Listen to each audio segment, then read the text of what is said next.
Look how the stars turn on. Look how the stars turn on. When I hold you close. When I hold you close. When I hold you close. The stars turn on.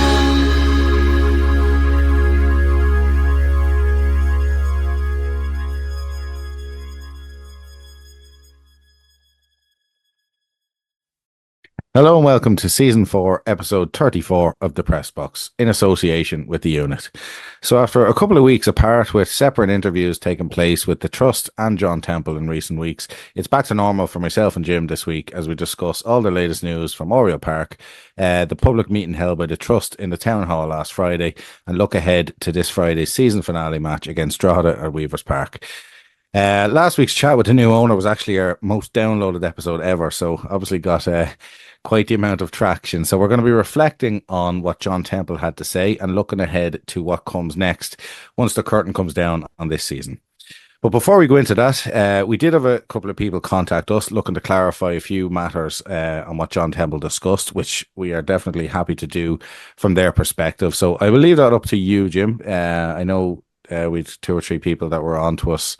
And again, I think to be fair to you, when you did a bit at the start, you kind of clarified, and I think everybody understood it. So that was from one person's view, which was John Temple. So I think some people took slight umbrage of what John had to say. So I know we're kind of happy to correct, and I know there's a few statements and stuff that some people have prepared.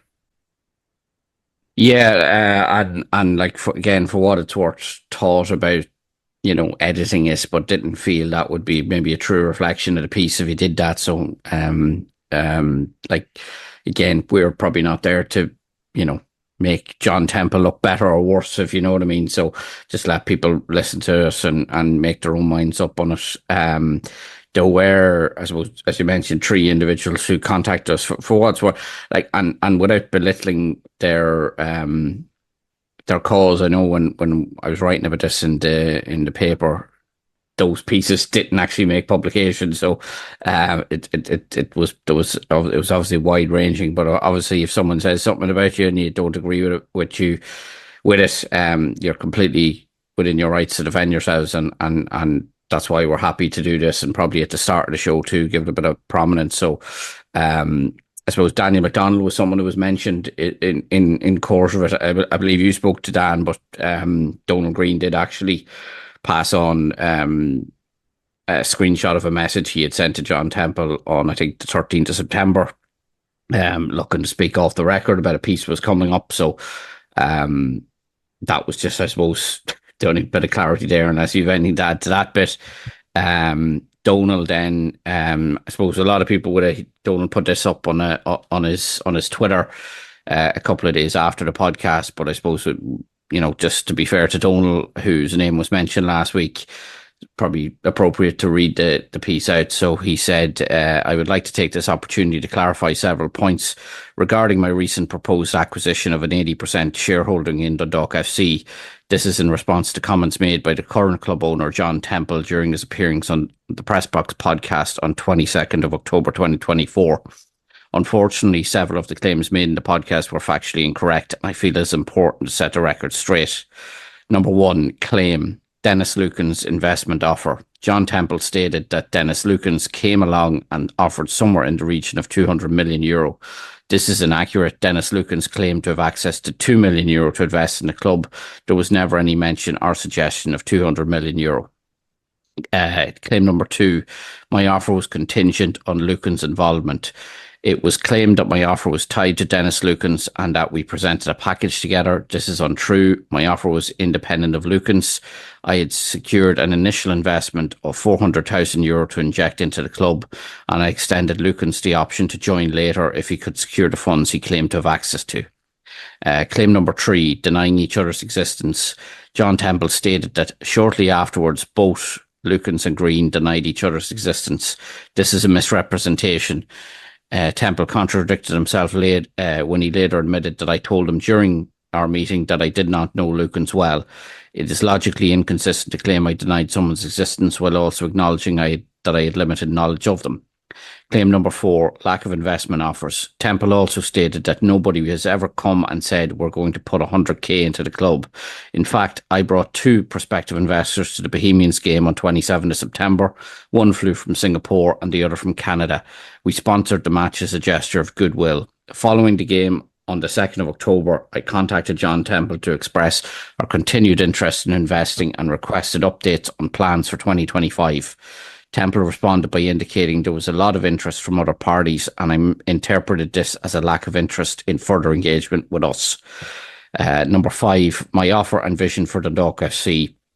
My offer to Brian Ainscough to take over the club was based on advancing €35,000 to cover wages on the 16th of September, followed by a €400,000 cash injection from my own funds and additional investors.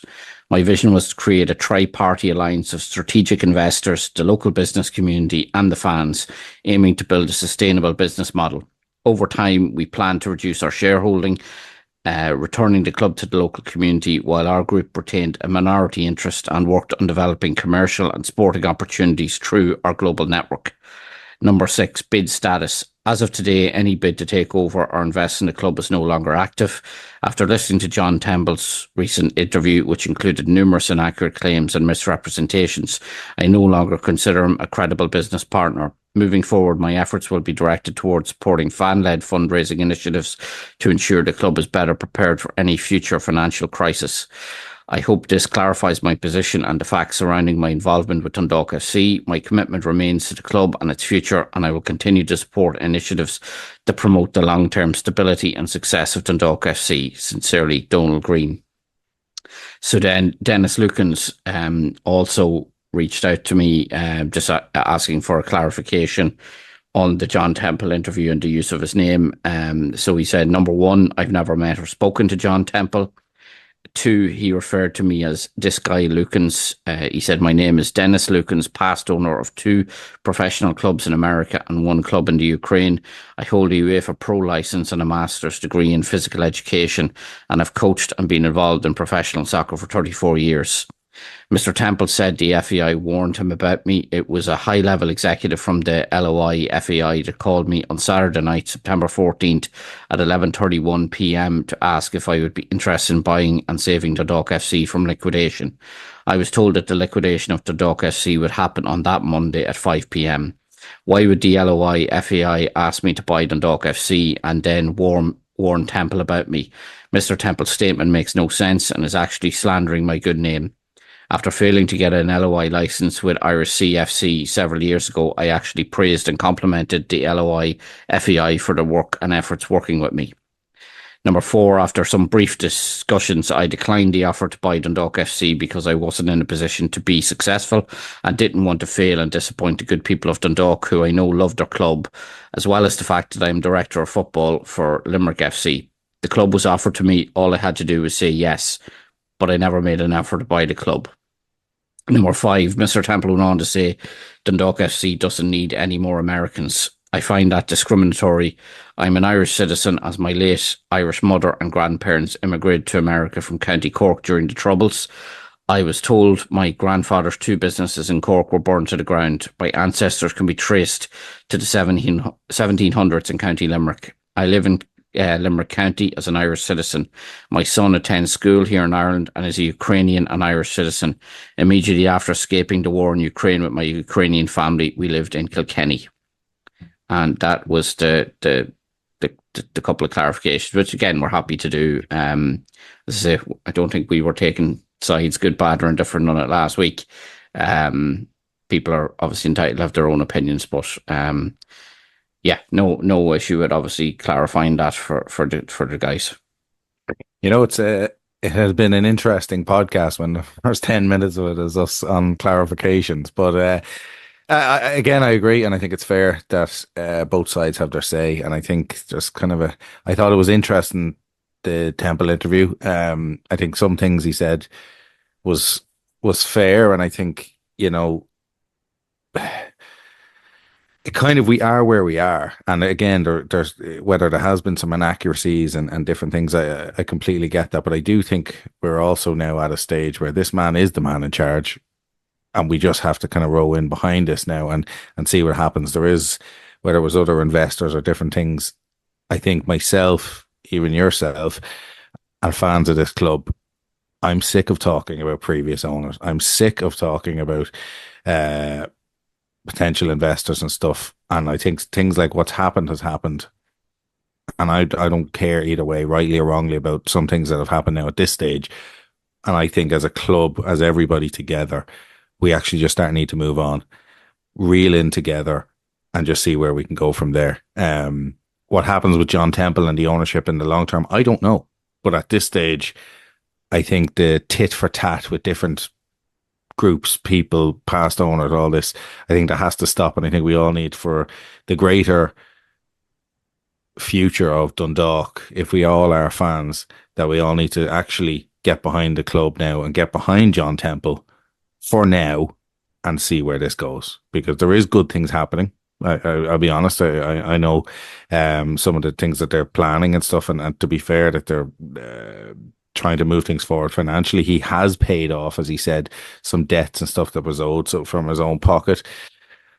So we just have to wait. I don't have a long discussion on him and that discussion in me actually right now, to be honest. And at this stage, I think everybody just needs to move on and let's move forward. I thought it was a good interview. I thought it was great to hear the likes of an owner coming out. But as a club, we've been relegated. There is some things happening, and I think we all just need to kind of row in now behind them and the club as a whole now, and get back to what Dundalk was, which was a community club, which was actually people all mowing in the same direction, having a bit of an us against the world sort of attitude, because as far as I can see, everybody's fighting with each other and everything is kind of going 10 different ways. Whereas I think if everybody can just pull together, I think Dundalk can be successful come again. But again, I think that is based on everybody actually doing that. Yeah, look, very much jaded, and I'm going to admit that, by the whole situation. I think things that have happened in recent years, recent weeks, recent days, maybe not days, but it just, like, this should be journalistic podcast gold or whatever, and it's not, because like, I can only speak for myself here, but you take no joy in your club being a circus, or your club being in the news for all the wrong reasons. Like, it's been really, really, I've become disheartened by it, to be honest with you. And that's without taking sides or anything, but like, so much has gone on, and so much, like, I was just kind of doing notes for the Rovers game last Sunday, and like just came across, like, it was actually Rob Harvey's, like, such a minor thing, but Rob Harvey's first visit to Oriel Park since the whole George Shelby affair. And now that didn't happen in Oriel Park, but it just was his first visit. Small point, but and like, when you're thinking about the year, your keeper getting a 10-game ban probably doesn't make the top 10 what the fuck moments, excuse me language on that, but like, and it just has been mental. Look, like any interview with anyone, people will make their own minds up on it. That includes managers, when they say, well, I think I picked the right team, or I didn't feel this sub should have been made, or whatever, and people will disagree with that, and that people are entitled to disagree with John Temple. But what we've been calling for, what a lot of fans have been calling for a very long time, was openness and transparency. I think we got that. Obviously, that's a wide-ranging thing when there's such a, an interview of that sort. But in terms of the levels of debt, in terms of what it's going to require to get us to next season as a club, etc., because I know we're going to talk about the trust, and that's to be welcome. But like, I think maybe if these conversations had taken place in the past, where, we were open and honest about where we were financially in particular, maybe we wouldn't be in this predicament, or at least maybe there would have been a trust 2-3 years ago that could have, prevented some of the SH1T we're in now. I agree with you on the point that I don't think it's time for maybe massive public postmortems for us or the people like us to be maybe debating it. But I do think there's an old saying as well, like, those who don't learn from history are doomed to repeat it.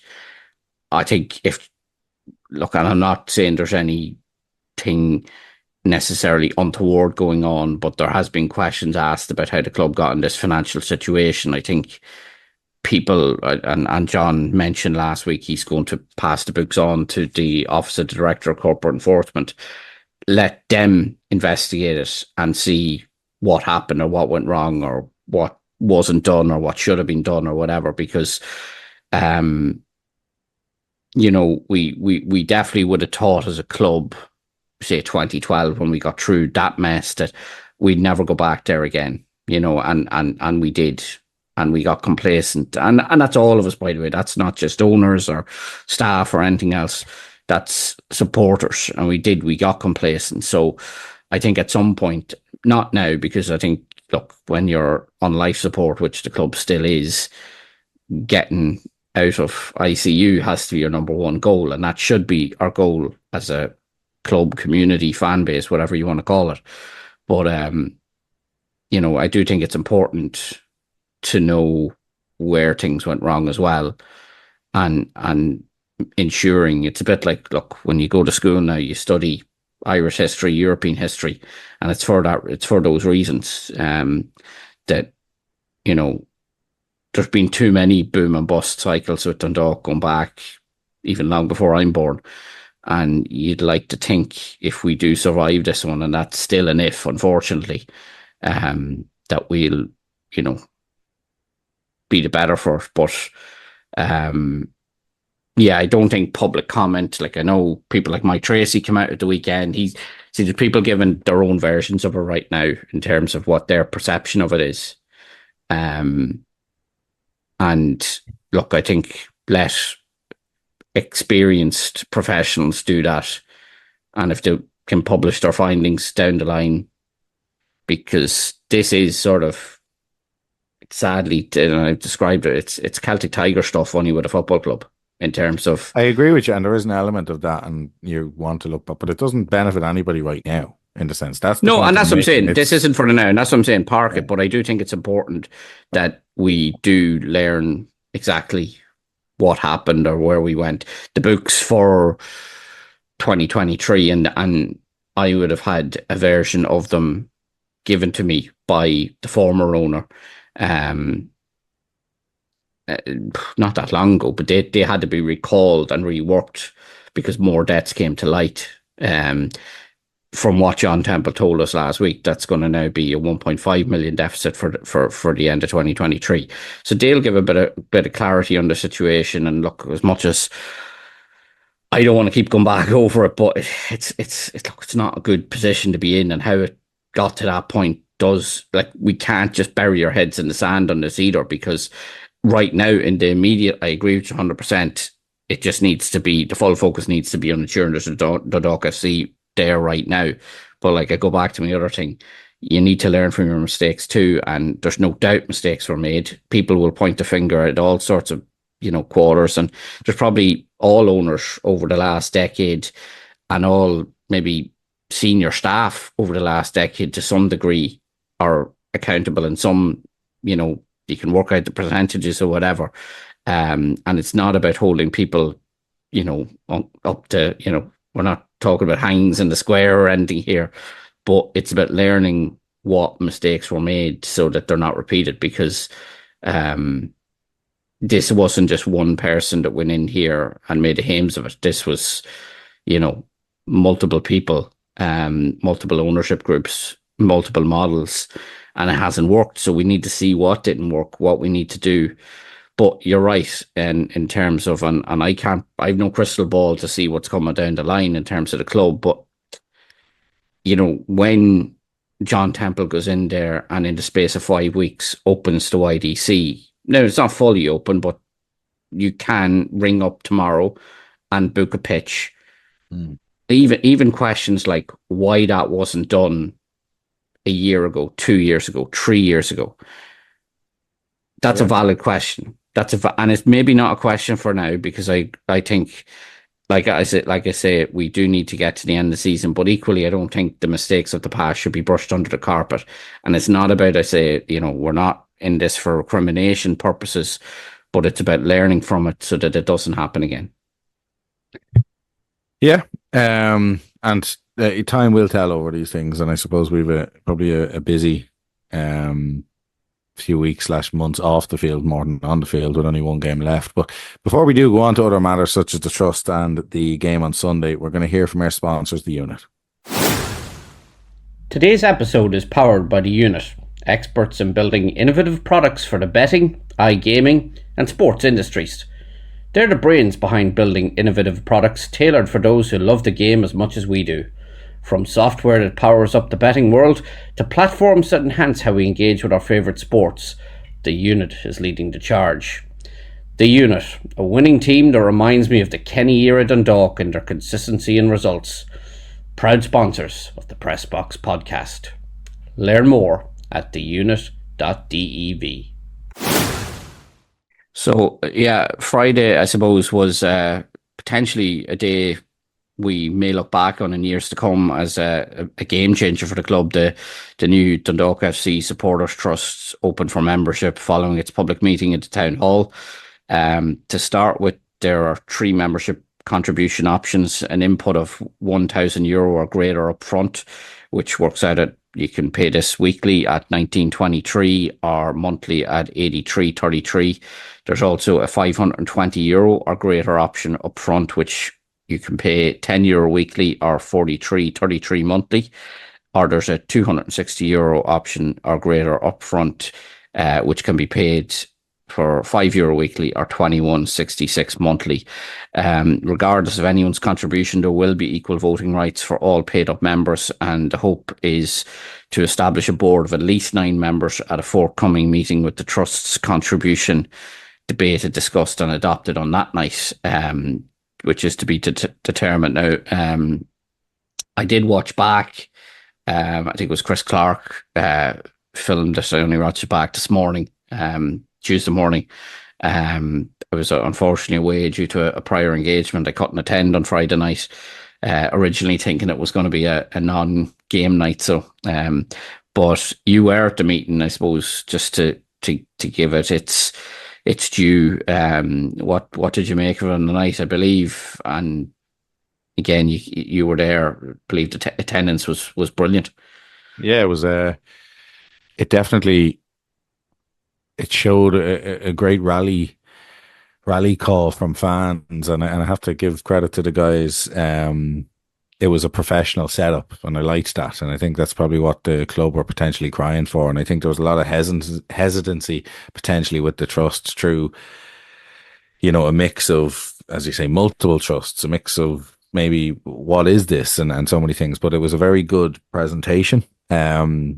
I think we came in and we were upstairs and it was full. I looked down the thing and there was some people standing and stuff. So like, I don't know what the capacity is at the town hall, but it was full and it was brilliant to see. And there were lots of questions asked. I think the guys involved, were transparent as well. I know Jerry Lennon was saying about, again, they did release the name of the 3 guys on the board, and I actually think it could be themselves for now, but we're very open to say, listen, as of next year or something, they don't plan to be there for a long time, in that sense that it's for the younger people, but it's their goal is to secure the club, and if anything is needed. And again, they went into kind of making sure that the club had good governance.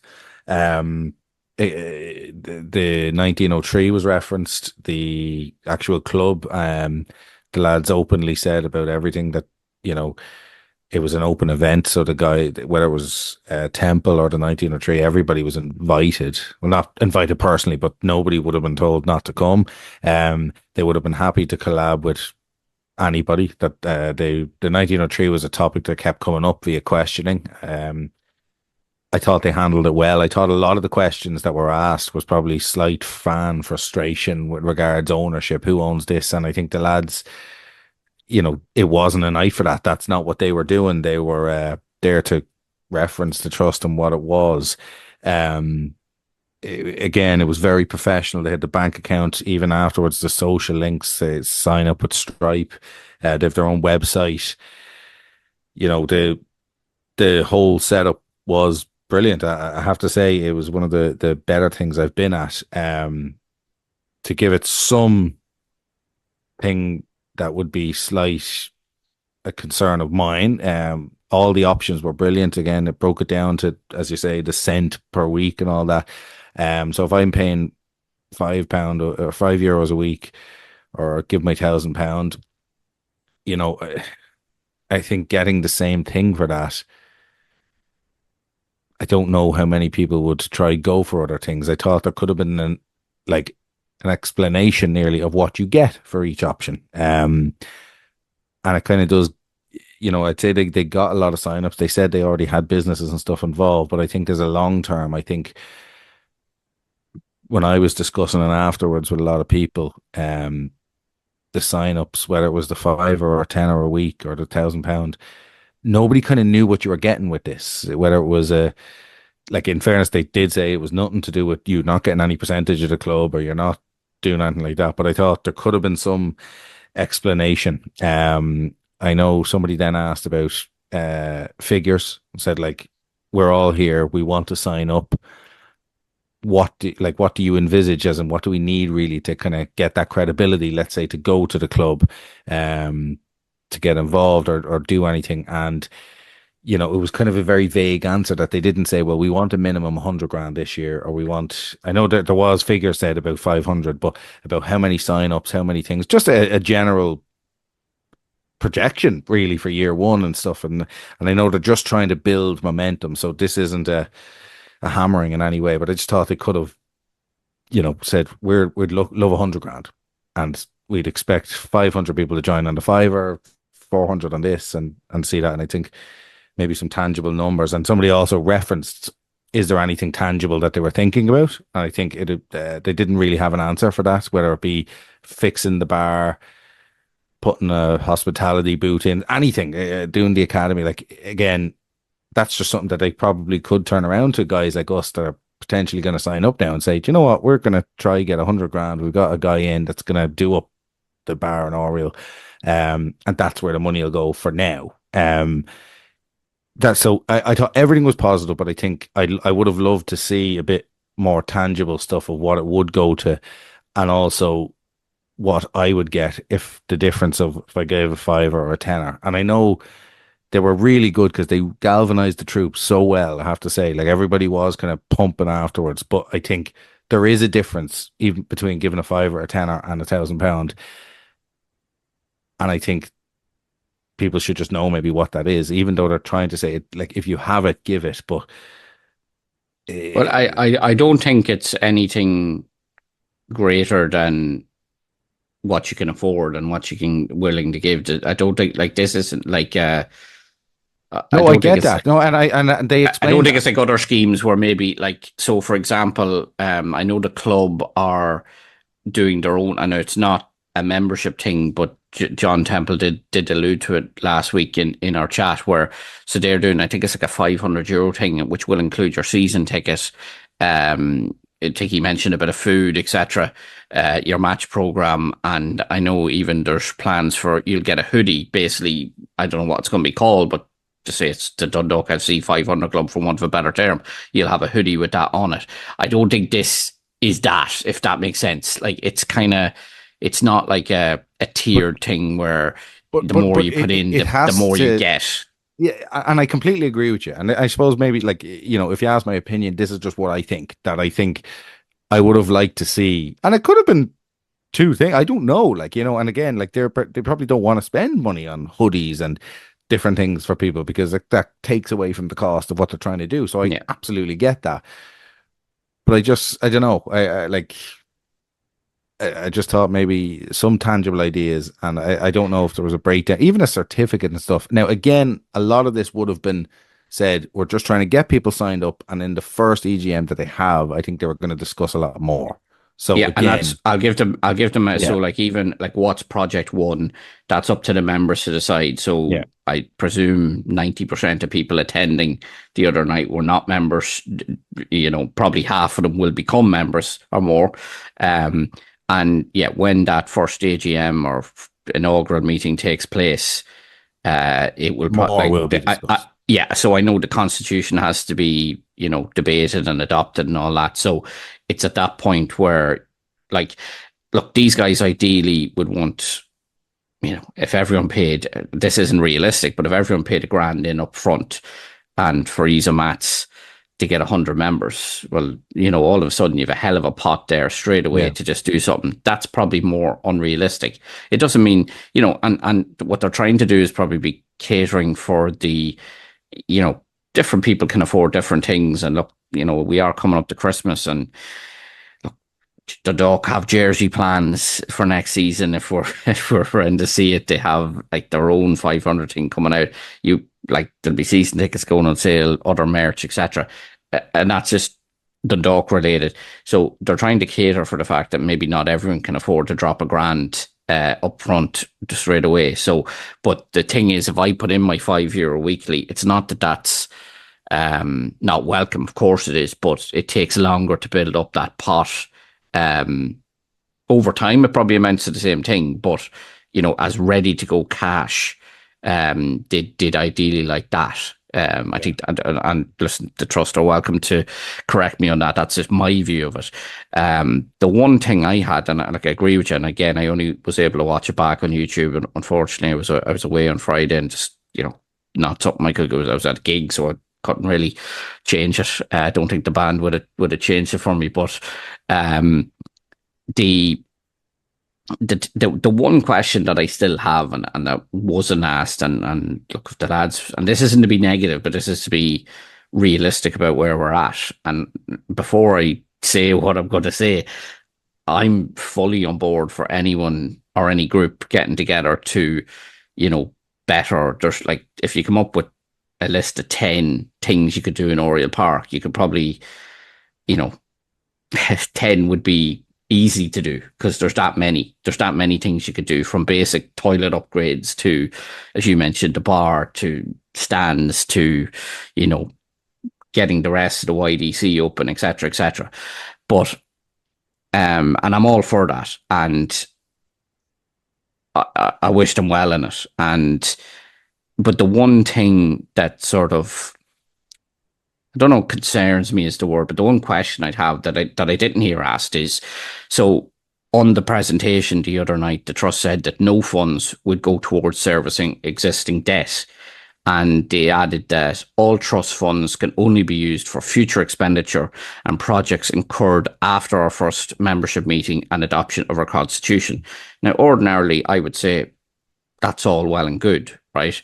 But we're in a situation where we don't know if we're going to see next season. And the reason we don't know if we're going to see next season is because we have, well, there's probably two serious debts that you're worried about right now. There's the revenue side of it, who at any moment could come in and wind you up.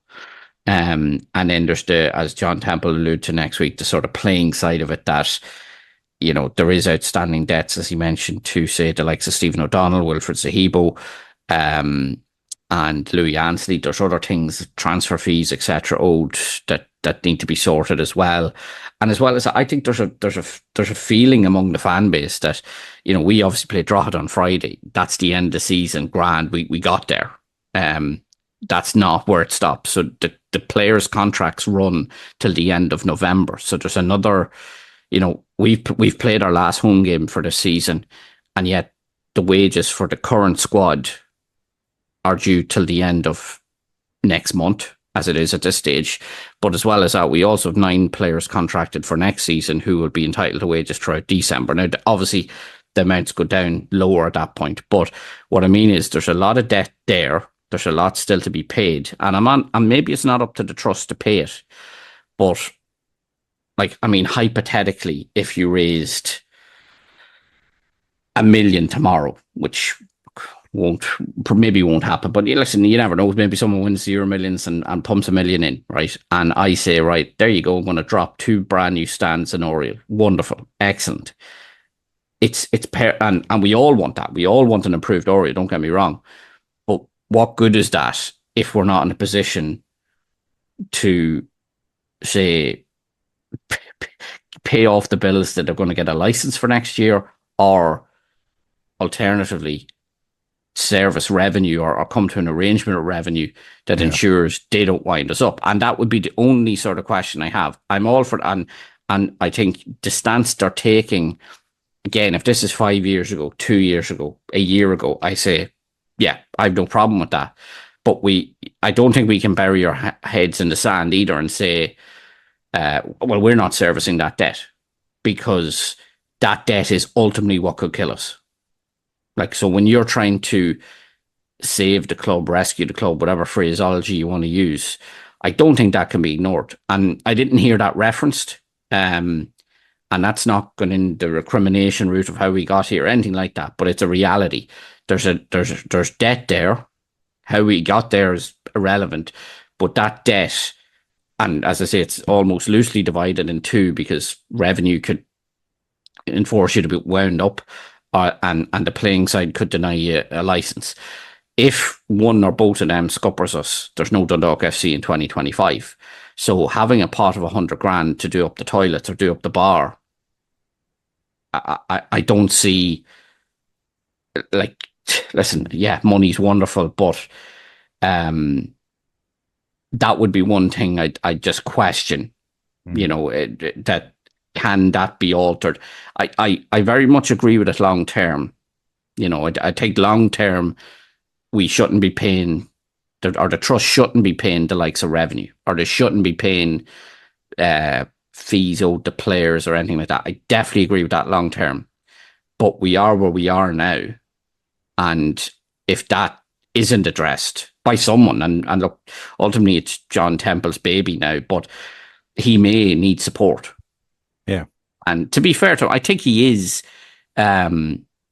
probably doing his best in terms of, like, look, he admitted last week, he's not a millionaire. He's not in a position, I think, where he could walk in and say, debt's eradicated and it's no sweat off his back or whatever. That's not being pro Temple or anything. That's just reality. Like, I think, and it was acknowledged at the meeting, if he hadn't have stepped in, would there be a club here today? I know there was other interested parties, but with Brian Ainscough sold to him, look, you'd want a crystal ball to go through all that. But that would just be the one sort of question I would have. And look, if the guys want to come on or want to send me a reply or whatever, that's just my fear, because as I say, I fully agree with long term. If we get to 2025 and we're playing in February or whatever in the first division, home to Cove or whatever, away to Kerry, whatever it is, yeah, by all means at that point say, right, well, we're not in it to pay debt anymore, but we may have to stomach a little bit of that just to be in that position that we are in Oriel Park or St. Coleman's Park or wherever else, yeah. Finn Park next February when the league kicks off. And it would be an awful pity. And I don't think this is anyone's intention to do this, by the way, but imagine the club went under because Stephen O'Donnell was owed money. And yet there's a trust sitting there with the money to pay that. I don't think anyone wants that. And it is a tricky one, because I get again, it is, and it shouldn't be. It shouldn't be their responsibility. But what I mean is that we're over a barrel here as well. This isn't normal situation. Like, I know the guys don't want to ever be in a situation where, do you know what, we're turning the table and we need a striker, and do we go out and splurge some of that money on whoever we think will get us goals, whether he does or he doesn't. But and I agree that should never be what this money or this pot is spent on. But for this club to exist in 2025, those debts can't be ignored. Yeah, I agree. And again, I think more details will come out. And I think, as I said, it was a great event. And I suppose we're gonna it was a well attended event, and I think we're going to hear more from it. But moving on to the actual on the field stuff, so we'd obviously been relegated, but however, if we had have taken any points off Rovers on Sunday, then Shells actually would have won the league. So despite a good showing, particularly in the first half, sadly we were defeated 1-0 by Shamrock Rovers and Stephen Bradley's side due to a Dylan Watts 58-minute strike. I don't even know if you want to go into it, but it's a brilliant finish to the season for the League of Ireland. And I even seen like RTE are doing a breakdown now of the kind of 2 games and stuff, kind of having the 2 on, and good, bad, or indifferent. It goes down to the wire. There's 2 teams in it, and I think it's interesting for the League of Ireland. I think it's interesting for the average football fan, which will only hopefully grow the interest in the League of Ireland. So thankfully, even though we were already relegated, maybe us losing will help benefit the League of Ireland as a whole. Yeah. It's going to be like, sadly, I'm going to be in Weavers Park, so I don't know much I'll actually see of the drama. I suppose the game we probably thought that would be a bit of a humdinger is a bit of a real damn squib now. But yeah, look, Sunday, just to touch on it briefly, was probably a bit of a microcosm of our season where, and I said it at half time, like if you just tuned into that game and you didn't know who the already relegated side was and who was the team that needed to win to keep their title hopes alive, you wouldn't know, because the Dock were the better team in the first half. Like, I think bar a long range effort from Watts when Monroe kind of scuffed the clearance and he was off his line, they didn't have a shot in the opening period, whereas we had, the bulk of the chances. Like, obviously Jadakiki hit the crossbar. Robbie Matton brought a big save off poles in stoppage time at the end of the half. There was 2 really horrendous calls by the linesman as well. That, like, Owen Kenny first picked the pocket of Danny Mondroyu, and then the second one was even worse, where basically Roberto Lopez falls over and the Dock are 3-on-1. And he blows it up for free. Big moments and potentially title race deciding, because, again, if Rovers don't win that game, it's all over at this stage. But yeah, look, it was a spirited enough showing. It will be exciting at the weekend. Sadly, not for us, but it just kind of summed up the season where you play well in patches. Normally, to be fair, we can see the bad goal. I don't think this was a bad goal. It was a good strike by Watts. Maybe a bit of fortune. I think it went under 2 sets of legs, Keogh and Can. But, like, look, 9 goals scored at home all season, 13 blanks from 18 matches. Kind of sums up why we went down, I suppose. Who do you think will win the league? It's hard to not say Rovers, I think. I think Shells, I know they've kind of pulled it together in the last couple of matches a little bit, but as much as Derry are wounded, I think they probably need a performance in front of their own side or in front of their home fans, just to sort of even go in and rebuild confidence a little bit ahead of the cup final. And bear in mind, Shells will probably need to win it, because I fully expect Rovers to beat Waterford at home. I think Waterford have been probably the poorest side I've seen outside of maybe ourselves in, like, since post the break. I think they lost to like Asamoah and stuff, and I think I fully believe, but for a few dodgy refereeing calls down there, we would have beaten them whenever that was. But they've basically been in free fall since then. To be fair, they've put up a good showing in a couple of matches, but I fully expect Rovers to beat them on home soil in what's probably going to be a sold out Tala. I believe there's only East Stand tickets left at this stage, and we're recording this on Tuesday. So yeah, do Shells go to Derry and win? No. I don't know. No. But if Rovers again, do, depending on what team they put out cup final wise, but as you said, I think they were definitely Higgins under a bit of pressure. So I'd say best case scenario for Shells is they'll get a draw. And as you said, I think Rovers thump Waterford, and they'll win in the See, goal difference. it's a funny one as well because as much as you'd make Derry the favourites for the cup final, as it stands, they're out of the top four now. There we are. Yeah, Pats are overtaking them. So Oh, Jesus. like there's a scenario here where I would make Derry the favourites, and that's not wishful thinking. That's just I think big pitch in the Viva might suit them against Drogheda, etc. But look, nothing's a given in football, and if they don't win, now it could be out of their hands regardless. But Yeah. So because if they're out, yeah, Jesus. yeah, so if Drogheda win the cup, Derry aren't in Europe next year, which is another blow to them on top of everything else. So they probably have to hope, go and beat Shells and hope that maybe Sligo take a point off Pats or something. Or I don't know. So it's not a complete rubber duck game for them either. And then you've Pride and look, they've had a few knocks and injuries and stuff like that as well. So, their ability to rotate is probably lessened for that reason, as well. So look, it's going to be very, very interesting. But if Rovers do go on to win it, they'll be the first team since Dundalk in 94, 95 to win the league when the only time they were ever top was the final day. Jeez. I think only one other side has done it apart from that back in like the 30s or something. But it would be an incredible way to win it, but it would probably sum up League.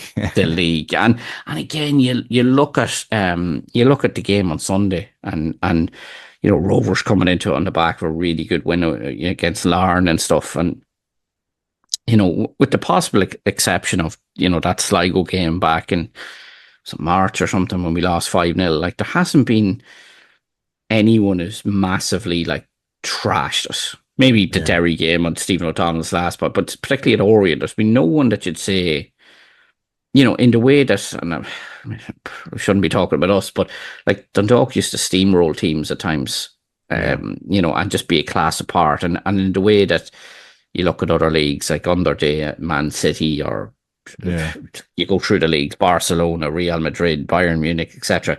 There's always like a top team and under day. I'm not saying, listen, Man City beat Southampton 1-0 the weekend. There's a skill in that as well. But, if City, and I don't even know who they're playing, but like if City went out the weekend and beat someone 5 or 6-0, would you be massively surprised? There's no one that's really done that. There's no one like it.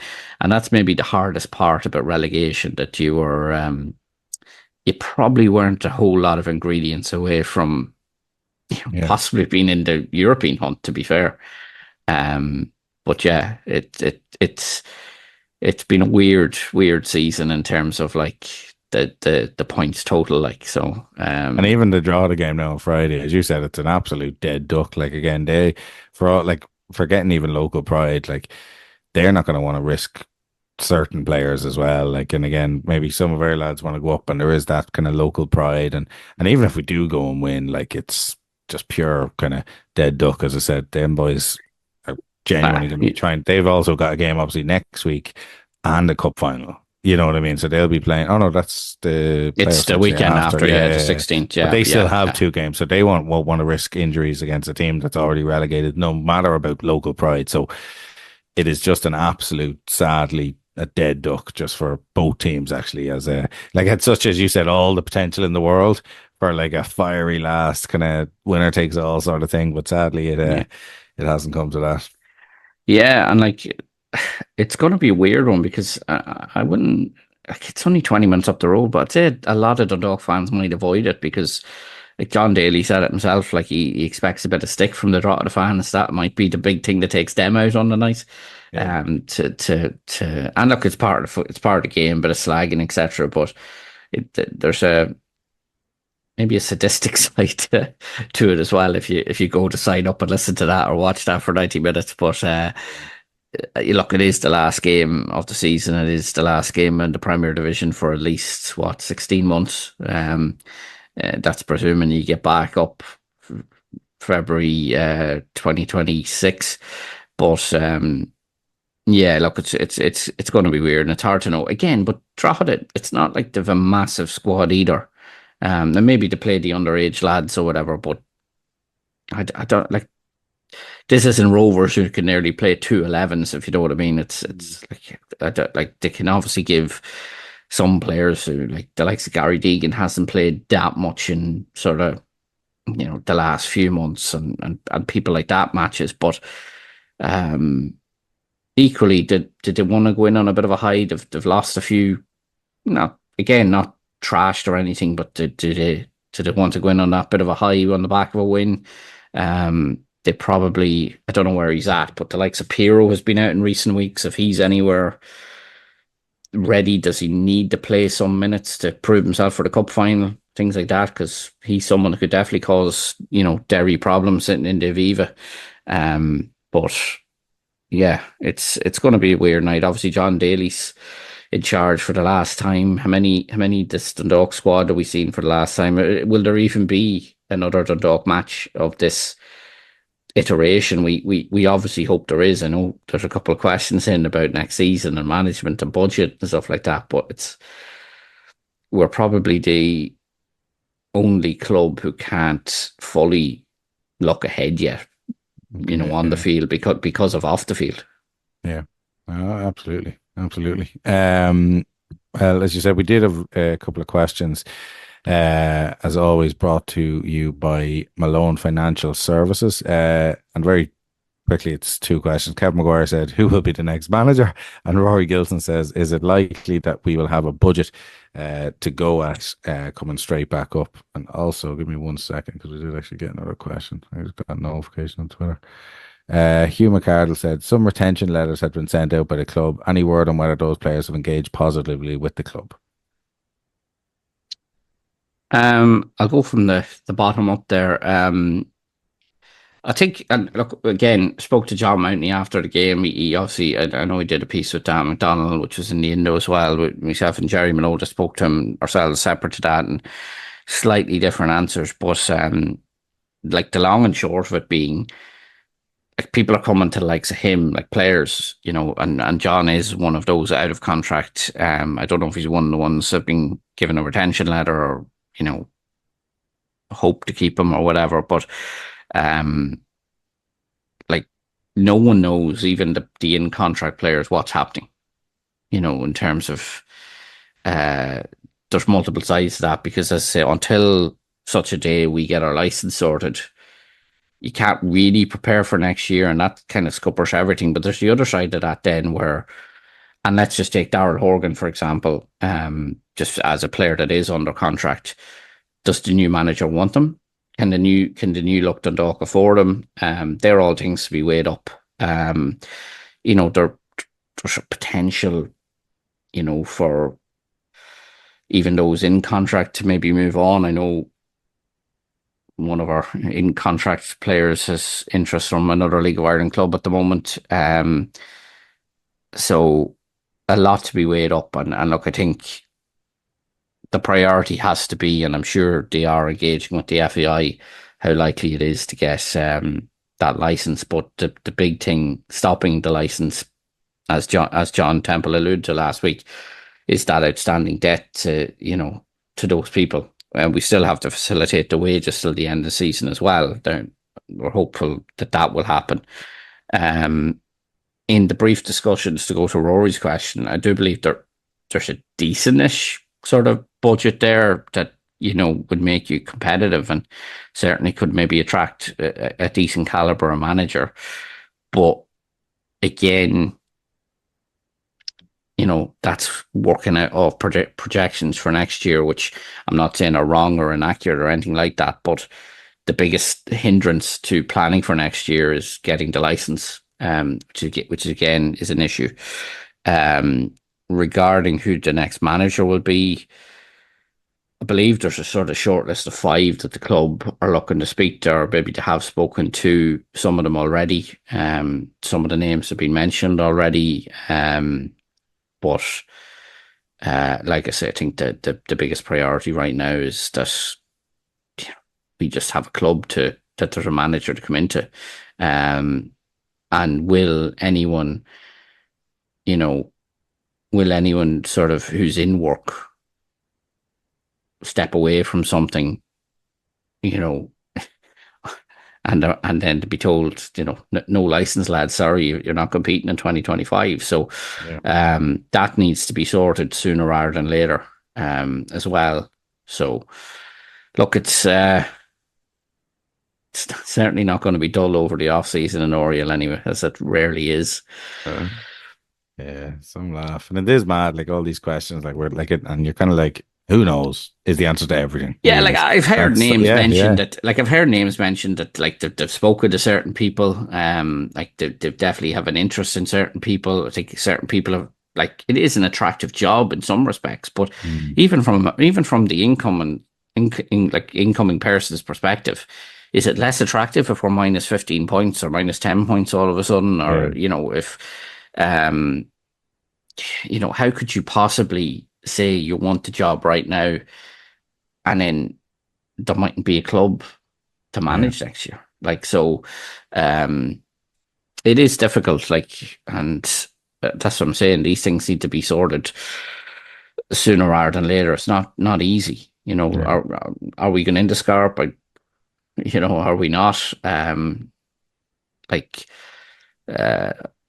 say the football side might be ending on Friday, but the wheeling and dealing, for want of a better term, is certainly set to continue, because I guess John alluded to, and sometimes maybe he can be seen as negative on it, but I think he's more realistic. Like, it's a bleak situation we're in, and as much as we're all hopeful of getting out of it, there's no guarantees we will. Yeah. Well, on a positive note, I know you referenced earlier that the indoor pitches in the Youth Development Centre at Oriel have actually reopened, and they're open to the public and available for bookings. They're going to be open every day now from 7 till 10 p.m. And there's 1 hour slots going to cost 50 quid. Bookings can be made by contacting Nita at nita.whelan@dundalkfc.com. And the club are actually currently in the process of setting up a user-friendly online booking app that they can just people can book easier than maybe having to send an email. Also, John Mountney was awarded the 1903 Player of the Month award for September before the game against Shamrock Rovers as well. So congratulations to John. Before we go, we'll bring you the underage roundup, and that's in association with Jerry McNamee Consultant. So it was a bad weekend for the underage sides, with our men's 20s losing 2-1 at home to Sligo Rovers on Saturday, despite taking a 5th-minute lead through TJ Malloy Murray. There was also a 2-0 defeat at home to the men's 15s against Waterford, while on Sunday the women's 19s went down 3-1 away to Finn Harps, despite taking the lead on 25 minutes through Alicia Palenzuela, who missed a penalty earlier. This Saturday, the women's under-17s are away to Mayo FC, while on Sunday, the men's 17s are away to Cove Ramblers, while the under-14s travel to face Drogheda at 3:30 p.m.